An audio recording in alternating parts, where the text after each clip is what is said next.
My name is David Rothman. I'm the director of the graduate program in creative writing here at Western, which also is the sponsor, along with the Call Department, of Writing the Rockies, which is the sponsor of this opera workshop. So I want to thank you all for coming. It's really wonderful to see you all here. I want to thank a few people and say a few words. First of all, I want to thank the artists, all of the artists who were involved in this production. And that includes, you'll be meeting them all, and they're written up in the program, but especially our recent graduate and librettist, Enid Holden.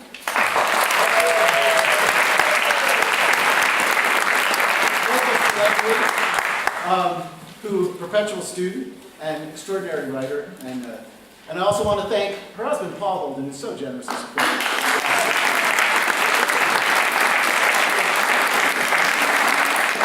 Unfortunately, Paul's a social democrat, and we have to work on his politics. So far to the left of me that I have trouble. And I want to thank our composer, Justin Parada.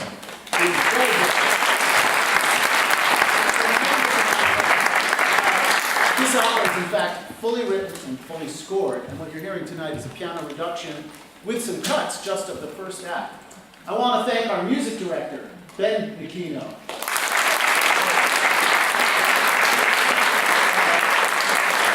Ben is outgoing music director of Opera Memphis. He's the only person, as far as I know, ever chosen twice to be the conducting intern at the Washington Opera by Placido Domingo. So Ben is lovely. I want to thank all of the singers, of course. 5 of them are from the Central City Opera. One is from the Crescent Music Festival Young Opera Studio, and that's our lead, Freddie Ebenberg. Lottie Silks. And then one is a music student at Colorado Mesa, which is a small school. I'm not sure where it is. It's over there somewhere. Very nice little school. I want to thank the music department here at Western for allowing us to use this wonderful hall. This is the first time we've been able to do this, and I believe Martha Violet is here. There she is. Thank you. And the president of the university is here, and I want to thank him for his support.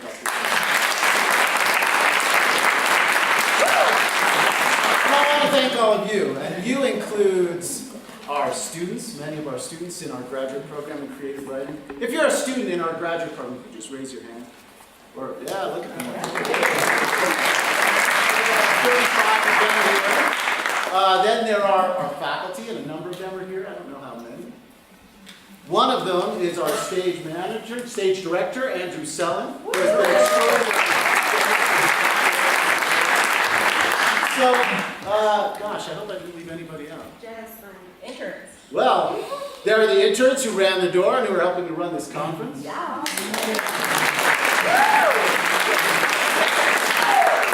So, as you can see, this is a collaborative effort. It is really hard to bring something like this together. A conference, a graduate program, for that matter, a university. It's a labor of love because none of us are getting rich doing it, but we do it because we believe in the mission. And that mission is very, very exciting. How did a writing conference as part of a graduate program in creative writing wind up running an opera? Oh, before I forget, I should thank Mark Todd, who is our conference coordinator. So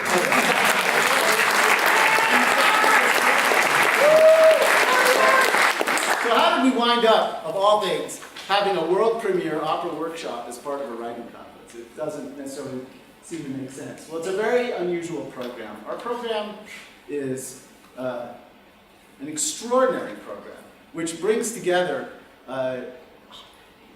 forms of writing that are not usually associated with each other in one place. And that's the way this conference works as well. We are a group of storytellers and describers and thinkers and workers with the word who come from all sorts of different backgrounds. So we have a genre fiction, not a literary fiction track, but a genre fiction track, popular genre fiction track. We have a poetry track that focuses on craft. We have a screenwriting track that is our drama function. We have a publishing certificate. We are planning on starting a creative nonfiction track with an emphasis on writing about the natural world. We run a national journal called Think Journal. And we run this conference, Writing the Rockies.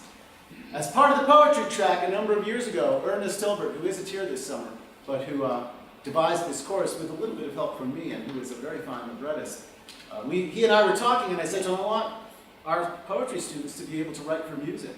This is something that isn't done in most graduate programs in creative writing. And he said, how about a course in the writing of libretti? And I said, sounds great to me, because Ernie is a very fine librettist whose work has been produced around the country.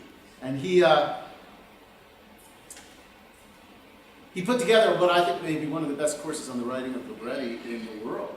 And the testimony to the fact that it was so good was that the students went out after they had written their one-act libretti, for the most part, and they started finding composers.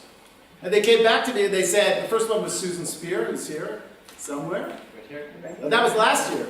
It was Susan Spear. Laura was first. That's right. Laura Stuckey was first, and Susan was second.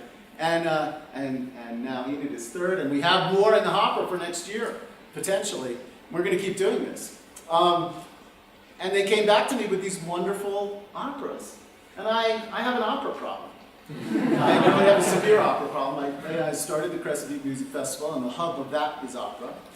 Opera is the queen of the arts. It involves poetry, story, music, spectacle, drama, music, obviously, singing. It's about the only thing you don't have is dinner. And we're going to take care of that later. Dinner and dancing. But it's a really extraordinarily synthetic art form, and that was the whole point, which is why it's called opera, meaning works. Opus, opera, the plural of opus. The idea being to recapitulate what the people who were inventing it thought ancient Greek art might actually have been like, and to try to re-synthesize what happened in Attic Greece. And of course they produced something completely different and strange and new, and quite magical, which led to so many works of genius. And to have that opportunity here is really extraordinary. It brings so many people together. It brings our community together, our faculty, the conference, these extraordinary artists, and it really fulfills some of the mission of what we're trying to do, which is to create verbal art that is synthetic, that doesn't divide people into smaller audiences, but brings them together as you have all come together, from this community and from around the country and even from around the world. This opera, which we will be discussing later, is in fact set here, or was inspired in part by events here, and in part, as Enid will discuss later, in fact inspired by some of the history of her very own home on the border of Western's campus. And it's an extraordinary story. The music is wonderful. The artists are fantastic. When I walked in here and saw them all around the piano practicing the other day, I got quite choked up, because bringing this kind of thing together here is very, very difficult. It takes a year of planning, and we do it on fumes, practically. And what it shows is that art and education are about people. You need a facility. It's wonderful to have this hall, but what it's really about is what happens creatively when you bring the right people together in the right place. And that's what a university can do. A university is a kind of a conversation. That's its product, as I discussed the other night. Its product isn't necessarily knowledge. Its product really is conversation. The highest possible level of conversation and creativity that we can possibly manage. We're very grateful to have the opportunity to do that here in the West, in this beautiful valley, in this community. I quoted this the other night. It's one of my favorite quotations about what we do. Clifford Geertz, the cultural anthropologist, once said that a culture is the ensemble of stories that we tell ourselves about ourselves. And without those stories, we really wouldn't know who we are. This is very much a story about who we are as we are here. I'm very grateful that you're all here. And the one person who I forgot to thank is one of the most important, Michelle Wilk, our office secretary.